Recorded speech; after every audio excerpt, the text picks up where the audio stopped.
हम हमेशा से ये बात कहते आए हैं, पर अब उन्होंने वही चीज करोड़ों डॉलर की रिसर्च करके पता लगाई है।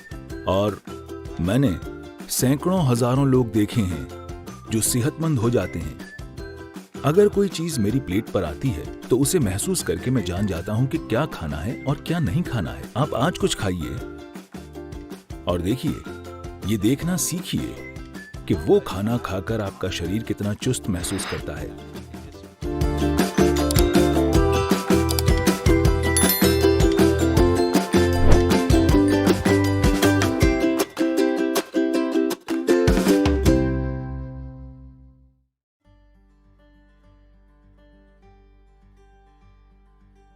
एक सीधी सी चीज जिसके पीछे दुनिया पड़ी है। अगर आप हमारे आश्रम में आएं, तो लोग शारीरिक रूप से बहुत सक्रिय हैं। वे बस सुबह 10 बजे खाते हैं और फिर शाम को 7 बजे, बस 2 बार भोजन। मुझे कितने डॉक्टर कह चुके हैं कि वे कुपोषण से मर जाएंगे, ये हो जाएगा, वो हो जाएगा, आप ये कीजिए, वो कीजिए। ज्यादातर दिनों में मैं सिर्फ एक बार ही खाता हूं, बस एक बार भरपूर खाता हूं, इतना ही। डॉक्टर मुझे कह रहे हैं, नहीं सदगुरु, आप इतनी यात्राएं करते हैं, ये हो जाएगा, वो हो जाएगा, आपको 4 घंटे में कम से कम एक बार खाना खाना चाहिए, कुछ तो खाना चाहिए। मैंने कहा, मुझे अकेला छोड़ दीजिए, मैं ठीक हूं। पर अब अमेरिका की एक बहुत बड़ी यूनिवर्सिटी कह रही है, रुक रुक कर उपवास कीजिए। ये कोई बकवास नहीं है, अच्छी चीज है। लेकिन उन्होंने ऐसी चीज फिर से खोजी है जो हम हमेशा जानते थे। अब हर कोई कह रहा है 16 घंटे का अंतराल होना चाहिए, फिर सभी बीमारियां ठीक हो जाएंगी। हम इतने हजारों साल से क्या कह रहे थे? सीधी बात यह है, इसके कई पहलू हैं, मानसिक, शारीरिक। लेकिन अब दुनिया में कैंसर बढ़ रहा है। कैंसर की कोशिका समाज में एक अपराधी की तरह है। हम सबके शरीर में होती है, लेकिन उनकी संख्या जितनी होनी चाहिए, अगर उससे बढ़ जाए या सब साथ मिलकर एक जगह जमा हो जाएं, तो वे अपराधियों के गिरोह जैसी बन जाएंगी। कोच्चि में भी जेब कतरे होंगे, मुझे यकीन है। हेलो, वे छोटे मोटे अपराधी हैं। जब अकेले या 2-3 मिलकर काम करते हैं तो हम उन्हें गंभीरता से नहीं लेते, हम उन पर ध्यान नहीं देंगे क्योंकि छुटपुट चीजें होंगी। पर मान लीजिए ऐसे 100 लोग संगठित होकर अपराध करने लगें, तो हम उन पर टूट पड़ेंगे, क्योंकि हम जानते हैं अब वे समाज के लिए खतरा हैं। कैंसर की कोशिकाएं भी इसी तरह हैं, अपराधी जो यहां वहां घूमकर कुछ नुकसान पहुंचा रहे हैं। फिलहाल उनकी यही समस्या है कि वे बाकी कोशिकाओं के मुकाबले 8 से 10 गुना ज्यादा खाती हैं। तो अगर आप 2 भोजन के बीच में पर्याप्त अंतराल देते हैं, तो उनमें से ज्यादातर मर जाएंगी, क्योंकि वे जी नहीं पाएंगी। हम हमेशा इसकी बात करते रहे हैं, लेकिन अब उन्होंने वही चीज करोड़ों डॉलर की रिसर्च करके पता लगाई है। मैंने हजारों लोग देखे हैं जो सिर्फ इसलिए स्वस्थ हो गए क्योंकि वे हर समय ठूंसते नहीं रहते जब पेट पहले से ही भरा हुआ हो।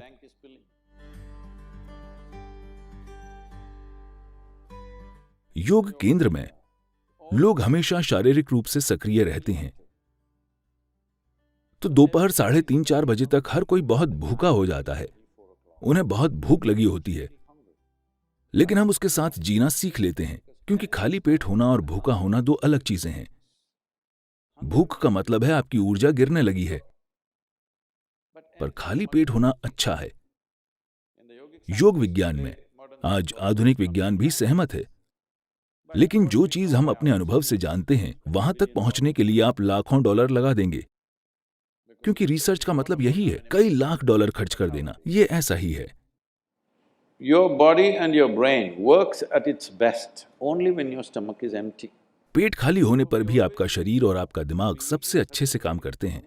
तो हम हमेशा से ये पक्का करते हैं कि हम इस तरह से खाएं, हम कितना खाएं कि खाना खाने के 2 से ढाई घंटे के बाद हमेशा हमारा पेट खाली हो जाए। तो हम हमेशा खाली पेट सोने जाते हैं। लोगों को लगता है नींद नहीं आएगी, वे सो सकते हैं। औसतन 25 सालों में औसतन मैं बस 2.5 से 3 घंटे ही सोया हूं। इन चीजों से थोड़ा आलसी होता जा रहा हूं, और 3.5 से 4 घंटे सो रहा हूं। लेकिन मैं बहुत ज्यादा यात्राएं करता हूं। जब मैं ज्यादा यात्रा कहता हूं, अगर मैं अगले कुछ दिनों की यात्राओं के बारे में आपको बताऊं तो आप कुर्सी से गिर जाएंगे। हाँ, मैं आपको बताऊं क्या? नहीं, जरूरी नहीं है, क्योंकि अगले 10 दिनों में मैं 5 अलग अलग देशों में जाऊंगा। वहां पता नहीं कितने कार्यक्रम होंगे, हर तरह के कार्यक्रम। तो आप इस तरह सिर्फ इसलिए काम कर पाते हैं क्योंकि आप जरूरत से ज्यादा नहीं खाते। ये बहुत बहुत महत्वपूर्ण है। सभी 2 बार खाते हैं। मैं आमतौर पर 1 बार ही खाता हूं, शाम 4:30-5 बजे, क्योंकि मुझे प्लेट के सामने बैठकर ये सोचना पसंद नहीं कि कितना खाऊं। मैं भरपूर खाना पसंद करता हूं। तो शाम को 4:30-5 बजे अगर मैं भोजन करता हूं तो फिर मैं अगले दिन ही खाता हूं। क्या ये काफी है? क्या मैं ठीक लग रहा हूं? हेलो? क्योंकि शरीर में जो भी सुधार और शुद्धिकरण होना है, उसके लिए पेट खाली होना चाहिए। ये बहुत बहुत महत्वपूर्ण है, वरना कोशिकाओं के स्तर पर शुद्धिकरण नहीं होगा। आपके अंदर चीजें जमा होती जाएंगी, फिर आपको हर तरह की समस्याएं होंगी।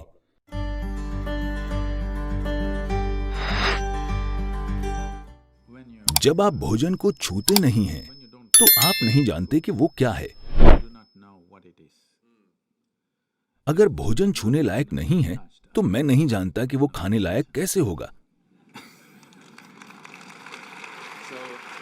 तो हमें अपनी माँ की बात नहीं माननी चाहिए थी और हमें अपनी उंगलियों से खाना चाहिए, क्योंकि भोजन को छूकर हम उसके संपर्क में रहते हैं। आपके हाथों की सफाई पूरी तरह से आपके हाथों में है। फोर्क की सफाई पूरी तरह से आपके हाथों में नहीं है। ये सच है।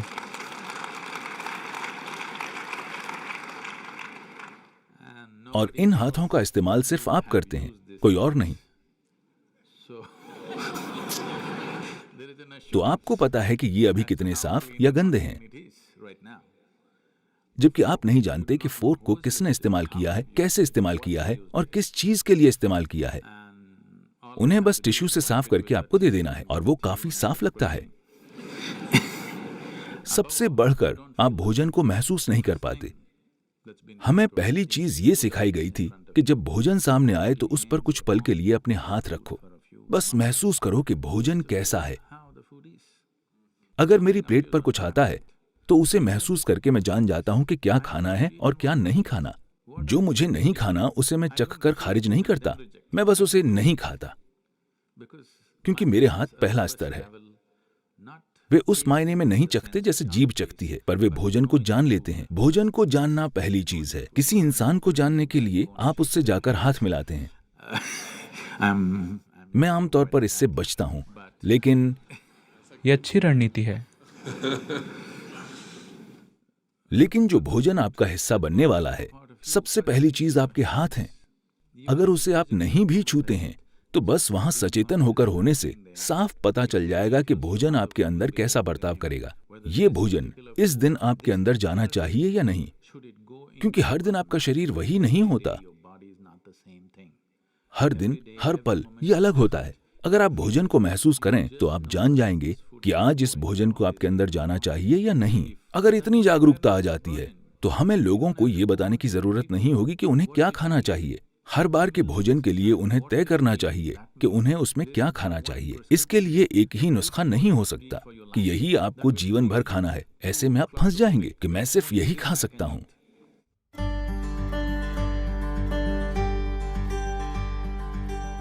अपने भोजन को चुनना और खाना, ये दोनों चीजें सचेतन होकर कीजिए।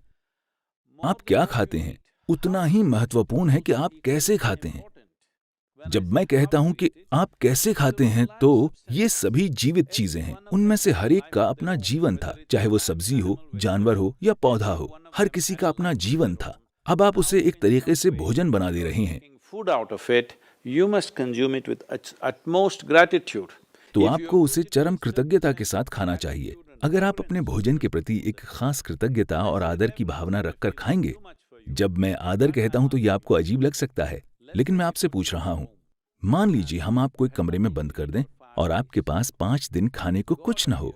अगर आपके सामने भगवान आ जाएं, तो आप क्या मांगेंगे? खाना। तो ये इतना ही महत्वपूर्ण है।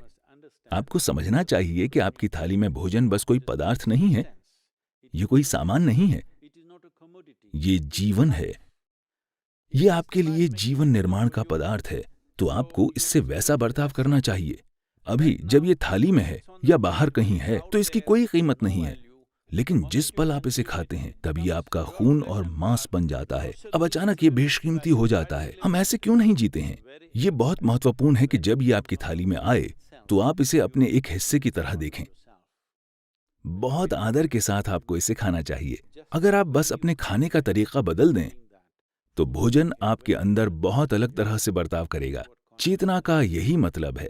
अगर लोग कहते हैं आपकी चेतना का आपके जीवन पर कोई असर नहीं होगा, सिर्फ रासायनिक संरचनाओं का असर होता है, तो मुझे उनके लिए दुख होता है, क्योंकि जीवन ऐसे काम नहीं करता। मानव चेतना का हमारे संपर्क में आने वाली हर चीज पर गहरा असर होता है, खासकर भोजन पर। हम एक दूसरे जीवन को अपना हिस्सा बना रहे हैं। जब हम ऐसा काम करते हैं तो ये बहुत महत्वपूर्ण है कि हम उसके साथ बहुत कृतज्ञता और आदर का बर्ताव करें।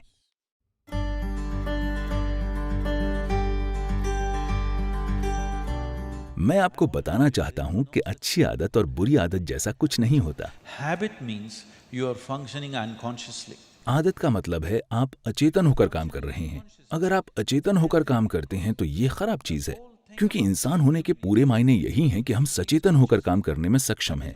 इंसान होने की यही खूबसूरती है कि हम हर चीज चेतनापूर्वक कर सकते हैं। एक जानवर जो चीज अचेतन होकर करता है वही चीज हम पूरी चेतना में कर सकते हैं। हम अचेतन होकर खा सकते हैं या हम सचेतन होकर खा सकते हैं। हम अचेतन होकर सांस ले सकते हैं या हम सचेतन होकर सांस ले सकते हैं। जो भी चीज हम कर सकते हैं उसे हम सचेतन होकर भी कर सकते हैं। जिस पल हम चेतना में कार्य करते हैं अचानक वो बहुत परिष्कृत और शानदार दिखने लगते हैं।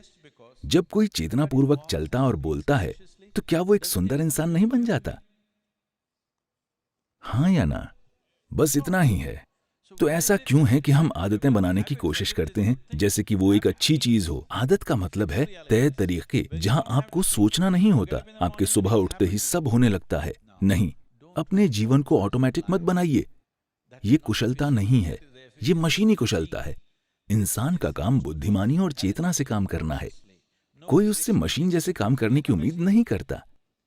तो भोजन की बात करें, भोजन को शरीर के लिए उपयुक्त होना चाहिए जिसके लिए हम खाते हैं। ये शरीर के लिए है। जो भोजन आप खाते हैं वो शरीर के निर्माण का पदार्थ है। सही भोजन क्या है? दुर्भाग्य से अभी ये बिल्कुल गड़बड़ हो गया है। पारंपरिक रूप से इस देश में हम समझदारी से खाते थे, लेकिन हजारों साल से हुए हमलों की वजह से दूसरी तरह की भोजन परंपराएं आ गई हैं और आज राष्ट्रीय भोजन पिज्जा या पास्ता है। ये क्या है? कौन सा? मैं नहीं जानता। दोनों मुकाबला कर रहे हैं। तो हम भोजन के बारे में अपनी समझ खो रहे हैं। अब समय आ गया है कि हम सबसे अच्छी चीज पहचानें। अगर मैं इसके विस्तार में जाऊं तो ये लंबी प्रक्रिया हो जाएगी, लेकिन आपको भोजन को परखना चाहिए, बस जीभ से नहीं बल्कि शरीर से भी। आप आज कुछ खाइए और देखिए, बस ये देखना सीखिए कि वो खाना खाकर आपका शरीर कितना चुस्त और फुर्तीला महसूस करता है। अगर शरीर को महसूस होता है कि वो कब्र में जाना चाहता है तो वो भोजन अच्छा नहीं है। अगर वो भोजन खाकर उसे लगता है कि जीवन जीना चाहिए, कॉफी को छोड़कर, क्योंकि वो उत्तेजक है। अगर खाना खाकर शरीर चुस्त और जीवंत महसूस करता है तो इसका मतलब है वो भोजन अच्छा है, शरीर उसे पसंद कर रहा है। अगर आप कुछ खाते हैं और शरीर में सुस्ती महसूस होती है तो उसका मतलब है कि शरीर को भोजन पसंद नहीं है, उसको उससे परेशानी हो रही है, इसलिए सुस्ती महसूस हो रही है। तो बस इस आधार पर, मेरा मतलब है ये एक बहुत ही सीधा और आसान तरीका है।